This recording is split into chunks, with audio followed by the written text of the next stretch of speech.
Hello friends, welcome you all to Polity Simplified series of Gnandeep Academy. Today we are going to study Article number 66 of Indian Constitution. Article 66 of Indian Constitution basically talks about election of the Vice President of India.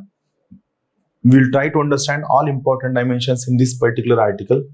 So first thing which we are going to study right here is what it says. See, first thing it says, the Vice President shall be elected by members of an electoral college.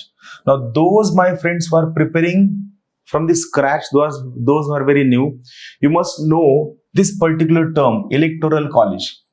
What is meaning of electoral college? Electoral college is a group of electors. It is a specific group of electors. It is a specific group of voters who are being constituted for electing a particular post, for electing a particular position, or for electing a particular event, right? So that's why the Vice President shall be elected by members of an electoral college. Now this electoral college shall be consisting of members of both houses of the parliament. So the electoral college which is going to elect Vice President of India will have members from both Lok Sabha as well as Rajya Sabha. Now this election shall be in accordance with the system of proportional representation. This could be very important thing. So first point that you have to remember is elections of the Vice President of India shall be according to system of proportional representation. What is the case? Proportional representation. What it means? It means every political party will get share of vote in proportion to their strength in Lok Sabha and Rajya Sabha. The political party who has higher number of members in Lok Sabha and Rajya Sabha will have higher share of voting in the vice presidential election. So first point, the elections of vice president shall be based on proportional representation, and this election shall be by means of the single transferable vote system. It is by a single transferable vote system. What is meaning of single transferable vote? A very simple concept. In single transferable vote system, you are expected to give your choices. You are expected to transfer your vote. That is, in our normal Lok Sabha or Vidhan Sabha elections, we choose only one candidate. But in presidential elections and in vice presidential election, where we go for single transferable vote system, here you have to give your choice that this particular candidate is my first choice.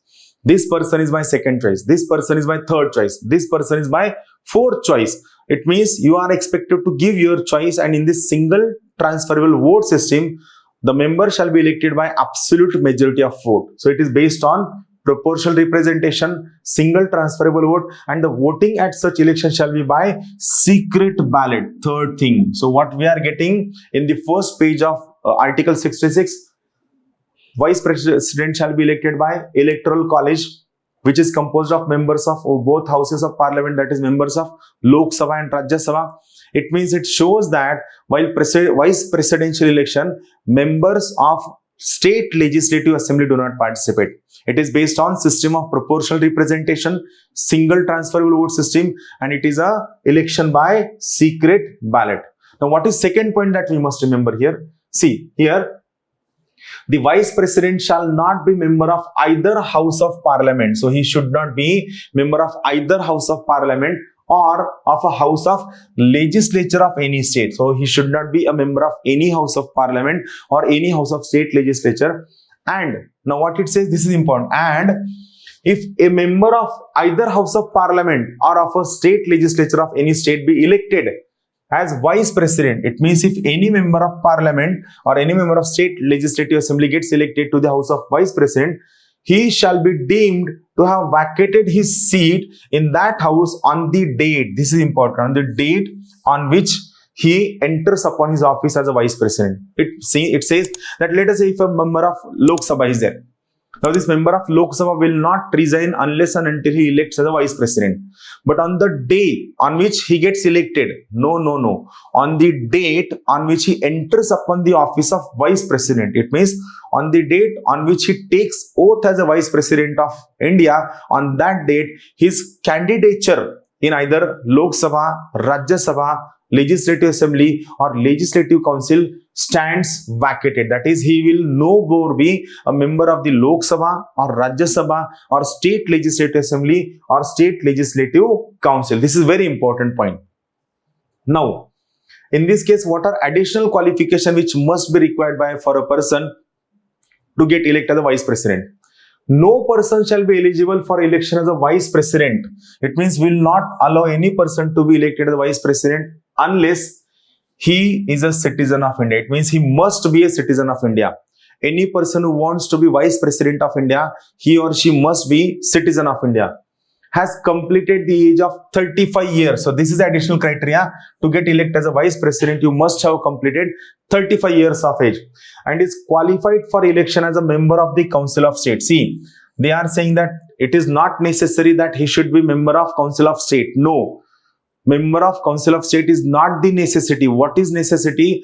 That person should have all the qualifications required to get elected as a member of Council of State. That person should have all the qualifications which are required to get elected as a Council of State. So here we will try to understand what are the qualifications required for a person to get elected as a member of Council of State. Now, what are additional qualification? It says a person shall not be eligible. Now, a person shall not be eligible for election as a vice president if that person holds any office of profit. Now, this word is important.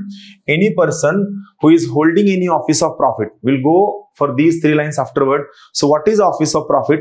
In simple terms, an office of profit is an office where you get money, where you get salary, where you get emolument, and where it is felt that this particular office of profit might compromise your duties toward constitution, your duties towards parliament, your duties towards people of India, and you might misuse your position to giving benefit to the source of your salary, money, allowances and emolument. That's why any person who is holding any office of profit will not be eligible to get elected as a vice president of India.